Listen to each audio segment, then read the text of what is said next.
What's going on, YouTube? What's going on to America? Look here, I just want to have a little bit of a, speak with y'all a little bit about, check out this audio that I got from a channel called Sonatar Studios. This was done back in March 19, 2019. And he's, he has, Shiraz, I think her name, Shiraz Ali was speaking about R. Kelly, which I find very interesting. I didn't see none of these videos back in 2019 or 2020, and people have reacted to her videos, but they always react to her talking about relationships, about how a lot of black women was going to be responsible for a lot of downfall, destructions in the black community among black men, how they would be responsible for a lot of feminist young black men that grow up in the 90s. She said this is back in 90, 30 years ago.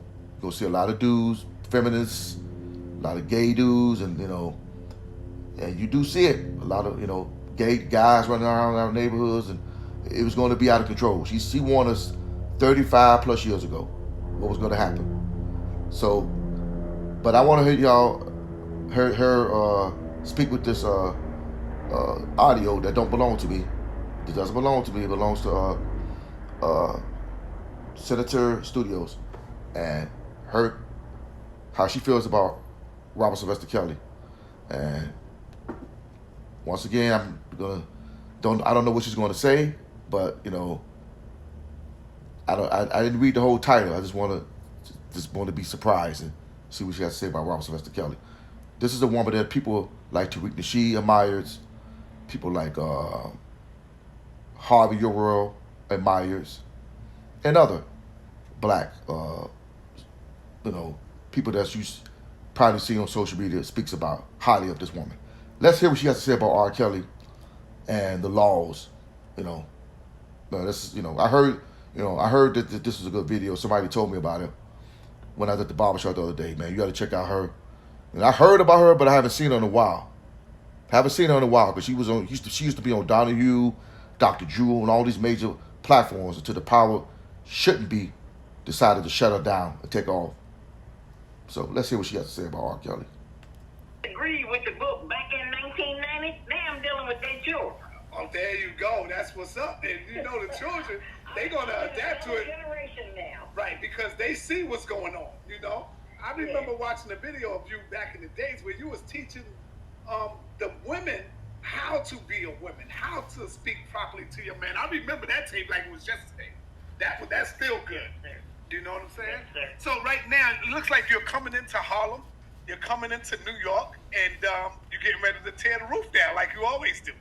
Talk about that right now. Well, I certainly hope I can bring some new information, a new perspective, which is just what I try to do. We have been messed up in this country. We have been damaged, confused, tricked.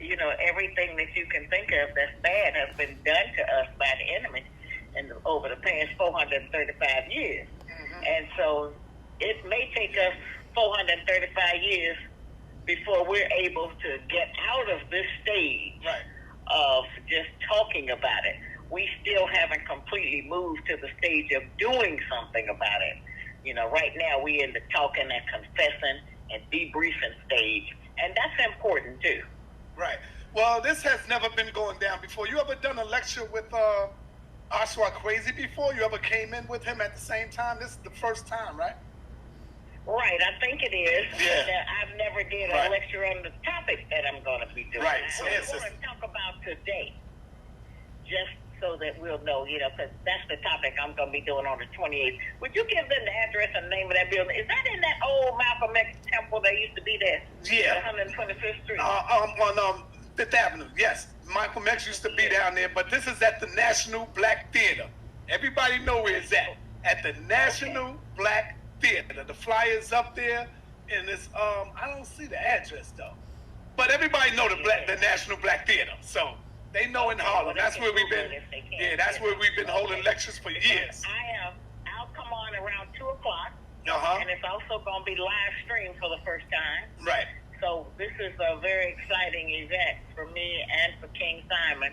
I think Ashfry Crazy is coming on later on that evening, but I'm coming on up in the day.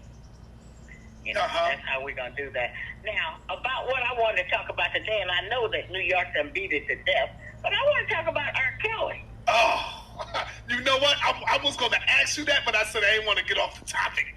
But that's good. Yeah. Let's talk about R. Kelly. Yeah, I want to talk about that because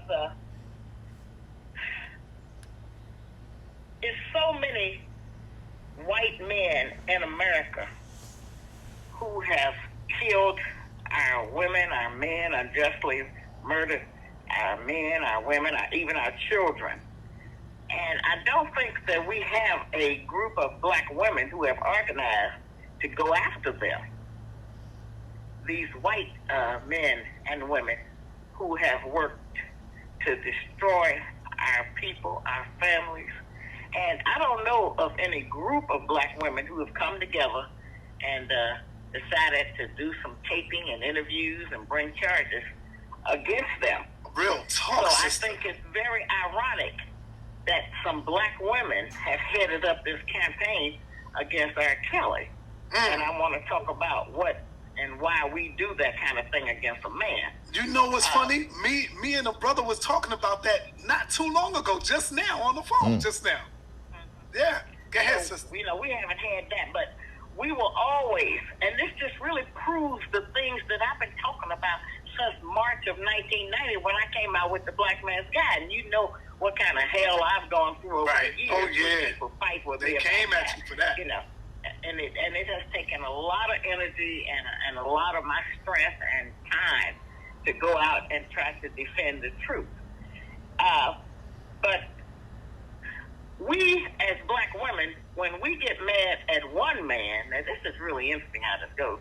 When we get mad at one man, we take it out on all the men. And we tend to do that. Hear that? Get mad at one man. She said when black women get mad at one man, they take it out on all the men. But I'm gonna let it play out, y'all, because this is getting interesting. Wow. That, and we punish them, and we hate them. We can't stand rejection, and I think a lot of the women who are angry with R. Kelly now because he likes younger females are really jealous and angry and disappointed because he cut them loose because they either aged out or he didn't want them anymore or he didn't fulfill his promises, and that includes his wife, whatever it is. And so I feel bad for the brother. In America, the traditional common law minimum age to get married is for boys to be 14 and girls can be 12. This ain't no new information. Okay, 24 states, you can be under 16 and get married. 17 states have no legal minimum. You can get married at any age as long as the parents consent. In Utah and Alabama, you can be 14. 12-year-old girls can get married in Alaska, Louisiana, and South Carolina now. Okay. Wow. Did y'all hear that?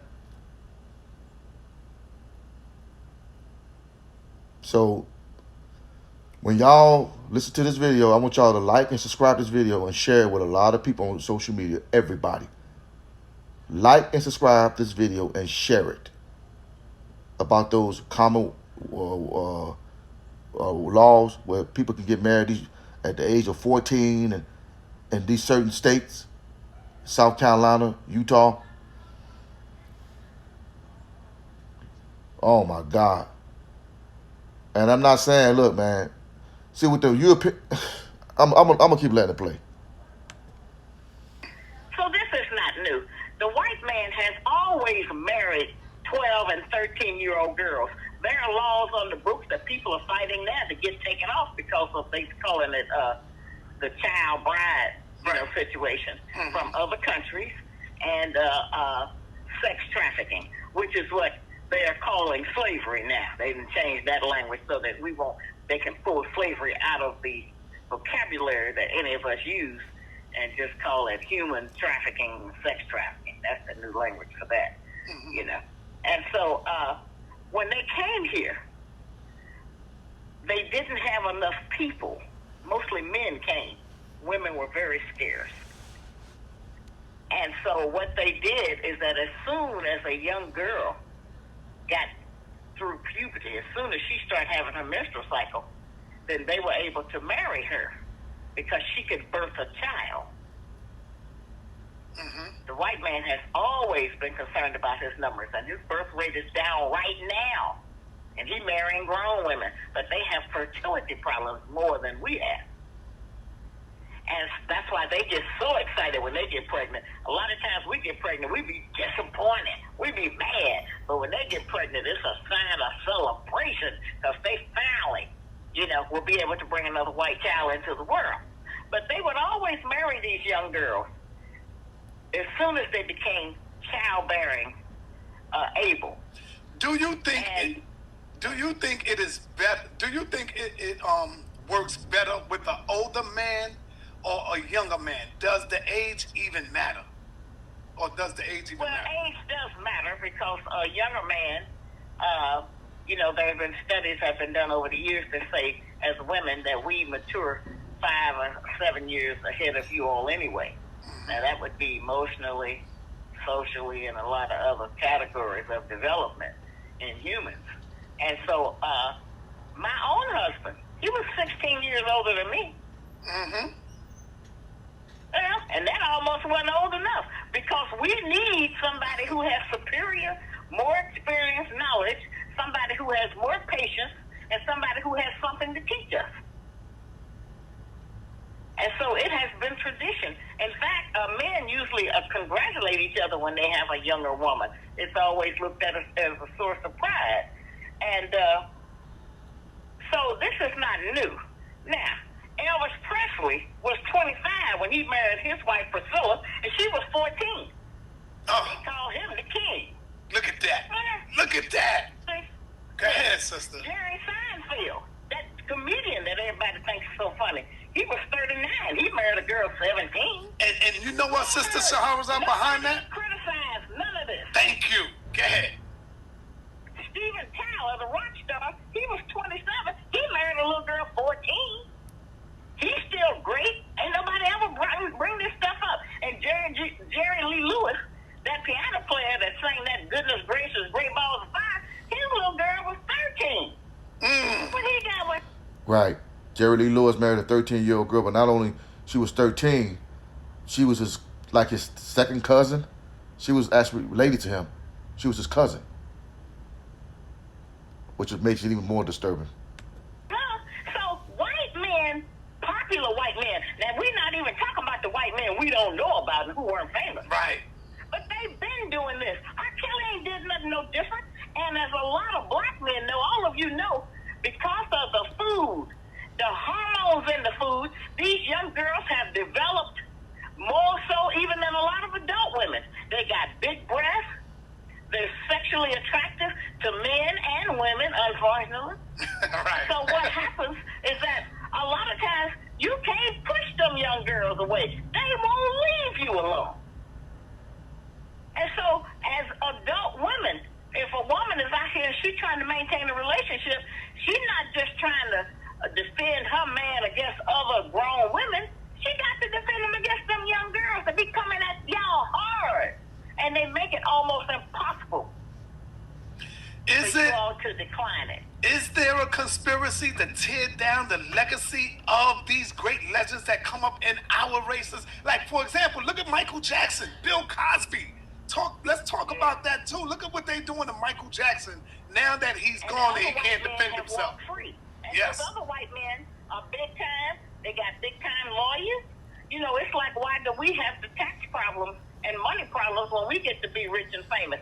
It's because they have access to the best defense, the best attorneys, the best accountants, the best bookkeepers, and best tax attorneys that protect them from things that, because of racism, they keep us out of. So we end up losing everything we got. We don't have the same kind of advisors. And so it's the same as in these relationships, as I said. We don't tear these men down. They need to come out with surviving all of the men that be with young girls. And how did those situations turn out? Mm-hmm. So R. Kelly, being as famous as he is, those girls are throwing themselves at his feet. It's impossible that women would not be coming after those kind of men. So when I look at that, and that's not saying that R. Kelly should have done those things, but when you get to be rich and famous, I peeped in there. I didn't go in because I couldn't qualify because I wouldn't do the things required. But I peeped at it. And when you get to have really a lot of money and really a lot of fame, the first thing they do is that you have access to better drugs. Drugs tear down the morals. That's the purpose of that, to break down the morals. Well, I disagree with her about the drugs. R. Kelly never was on drugs. Did he drink? When he was privy to alcohol? Man, he drank a little bit. He smoked a little, cigars. I don't know about no marijuana. I don't know if he smoked weed and stuff like that. But he was never addicted to drugs. So, maybe she's talking about Prince and Michael Jackson and other artists. But this ain't got. When it comes to drugs, R. Kelly ain't never been on no drugs. So I disagree with that. Alcohol a little bit, drinking and smoking, cigars, maybe some little bit of weed. So I'm not trying to. I'm not an R. Kelly apologist. I'm just stating something. When it comes to R. Kelly, no drugs. I don't even know. Be honest with you, I don't even know Prince was on drugs. I think they lied on him. I don't think Prince was a drug addict. But other artists was drug addicts. Continue. And so when you get better drugs, you start to thinking, because of the financial situation you in, and having so much money and success, and people worshiping you coast to coast around the world, that you deserve some kind of greater sex than everybody else is having. You want to have something that's bigger, or greater, or more unique. And Bill Cosby fell into that same trap. So it's not excusing them for it, but I'm just telling you what's available at that stage of success. And so it makes them feel like, I deserve something better. I deserve something more greater, something more creative, something more unique, or whatever. I agree with everything she's saying. Everything. I just the part with the drugs. But they didn't break the law. That's the thing about it. She didn't say anything about them breaking the laws. Nothing about her. Continue. Continue. She's doing pretty good, man. Ain't nothing. She ain't did nothing disrespecting Cosby or Kells. Whatever it is, and so then they get off into that, and they end up having to pay for it. They have to pay for it spiritually, and they have to pay for it emotionally and financially. It costs a lot of money to have weird sex that you got to constantly be paying people off. I agree with her and disagree with her. Yes, they're paying for it spiritually, and they might be paying for it. They could pay for it spiritually behind the scenes or behind, at their home, but they don't deserve to be in jail for being a rock star or being in the entertainment business when you have all these other people that's done the same thing. If they went out here and broke the law and really was out here doing the things that these people say they were doing, yes, they deserve to be where they at. But me doing my research on the Bill Cosby case and doing my research on the R. Kelly case, both of these men were set up. Okay? So I agree with her on that statement, but I totally disagree with her. Why do always, when it comes to men, melanin with their skin, and when it comes to so-called black men, we always got to pay the price. We always got to pay for enjoying our lives or having relationships with different women. And we all know in some African cultures that black men are allowed to have different wives, be married to different women. Multiple wives. And there are such things of men having multiple women, multiple wives. So I don't understand that. But she did say that they're both paying spiritually and financially, which, I agree with that. But those other men she named, they happen to be European. Unfortunately, but we need to change the laws. When somebody accuses you of something you didn't do, they need to go to jail just as long as anybody else. Lock them up. Let them pay for it. When you come out with a false allegation. Because they're not messing with these other guys. They're not. They ain't messing with Elvis Presley's legacy. But they trying to mess with Michael Jackson's legacy. They still trying to come after him. Even though Michael won, he won, with the Wayne Robinson situation. But the fact that they still trying to come after him, which is sad. Let's continue to see what you got to say. Let me ask you, sister, what do you think about men putting their hands on women? Is it ever permissible in a relationship for a man to strike a woman? Well, this is how I see that as how it works. Okay, I agree. The one thing that a man shouldn't do to a woman is to physically hit her. That's what, no matter what happened, if I said that, a man should not ever physically hit a woman or injure her or strike her. That's the one thing that you all shouldn't do to us. Totally agree. But then my question gets to be, what is the one thing we shouldn't do to you? Go ahead. There ain't nothing. We have permission in this society to do anything to you all. We can spit in your face, we can kick you, we can hit you in your privates, we can do anything, and there ain't no penalty for it. Women, we don't act feminine anymore. We've lost our femininity as black women. Totally agree with that too. Okay? We more rough and tougher than y'all. In fact, we'll throw our fist up to fight a man. Knowing full well that if you all touch us, that the big white man That's right. is going to come in and defend us. Totally agree with that as well. He ain't on our side. Is that by design, He's just sister? against you. Is it by design for it to be like that? He's not on our side. He's against you. And he's willing to do anything to come against you, keep you down, keep you locked up, break your spirit, and make sure that your woman is not under your control.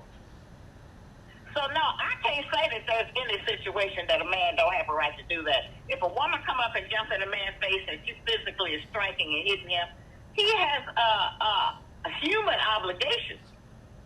Human now, I'm talking about. Right. This is just what humans do. That's now. right. This is what we do. If she does that, then he has the right to do more than restrain her. Because some of these women come at you like a man. And you have to be able to defend yourself. I didn't teach my grandsons not to fight back. I say those girls come up and they push you. I agree, because I don't agree, of course, beating on women and putting hands on women, but some women out here will kill you, man. Some women, man, well, okay, I know because I have some relatives that's dead. I had a cousin that's got killed by a female. You know what I'm saying? I grew up with a partner of mine, grew up and went to, grade school with. His brother was murdered by a female. Keon, his brother, Maurice, that was killed by a female. So women can be dangerous. Well, a woman can kill you. Turn your back on them, she can kill you. So I got stabbed by a female. So I know how dangerous a woman could be. I got stabbed by one. Trying to be, reasonable with a female, trying to, I didn't want to get into all that, but yeah. So a female could be, hey, I'm letting y'all know that. Now you know some things about me that I never told you before. Yeah, a female stabbed me. You know what I'm saying? Yeah. You and shove you or kick you or spit on you or whatever, you knock the hell out of them. With the same amount of force that they used on you. Don't go overboard. But if they come up and slap you, you have a right to slap them back, and I'll come and defend you. Real talk. I'm not teaching that. That's against all nature. So women don't want to act like women, don't want to be feminine, don't want to do the things that a woman traditionally and historically has done in order to receive respect and to be protected. Yeah, that one of my girls I used to date back in the days, man. She she was very control. She was very jealous. You know what I'm saying? Very jealous, very jealous, man. She was crazy. It was like something you seen in a damn Fatal Attraction type of broad, man. It was crazy, man. She stabbed me, man. She cut me. So I'm gonna leave it at that, man. But that's what happened to me. You know what I'm saying? In my my chin. So I got stabbed by a crazy bitch, man. So I thought I'd share that story with y'all. Upheld by our men. We want to act any kind of way we can act. Any kind of wild, out of control way. But we'll always throw up. But a man don't have no right to ever touch a woman. Well, a woman, we don't have any right to behave like we do. But we do it. So if we gotta break the rules, then it makes you all be able to break the rules too. As I said, if that's what we can't do, then what is it that we can't do to you all? And we can't come up with one thing that we all agree on, the men and the women, that we shouldn't do to a man. You all are just out there, just completely helpless in a sense, because it don't even have to be the truth. If we call the police and lie and say you get us, they're going to take you down. It's going to cost you a lot of time and money. Exactly. I've seen it happen in many situations with my cousins and shit. My niggas been getting locked up. A female can just call my uncles and shit. I've seen it happen, man. You know what I'm saying? And when I was younger, when I was like 12, 13, I was not a nice person. I was mean. I was not nice to nobody. But the older I got, when I started getting like 21, 22, 23, I started calming down. When I came to the Twin Cities at the age of 24 years old, I was more calmer. You know what I'm saying? I was more nicer to people, man. You know what I'm saying? I was cool with women. I was real cool to collect. But I was a mean ass dude, man. You know what I'm saying? The way I talked to females, it wasn't nice. But but when I started being like cool to collect with this, then putting my guards down, that's when I got stabbed. Not saying that I was a very abusive to no female. Hell no. I just say I didn't have no respect. You know what I'm saying? I wasn't respectful. I talked to women any kind of way. The B word. You hear the B word a lot. 12 years old, because the way I was raised around gangbangers. You know what I'm saying? I was raised around pimps, drug dealers. I mean, I was raised. That's the environment I grew up in. I'm not saying that everybody in my family were like that. But for the most part, I got to see a lot of that side. And I just didn't have no respect, at that time. I mean, for females. I talked to them any kind of way. But unfortunately, they liked it. But I started getting older. I started getting nicer, man. And that shit I started changing, but I was getting older. Because I brought a kid into this world. A daughter. That's what changed me when my daughter was born, man. When I brought my daughter into this world, man, that changed me. You know what I'm saying? When I started, having my own place, working, and started really, doing things for myself, when I got out there, stopped selling drugs, gang banging, man, it changed me, man. When I said I'm a former member of the Gangster Disciples, that means I don't gang bang no more. I don't want nothing to do with that lifestyle no more. There's nothing to brag about. I don't want no parts of that no more, man.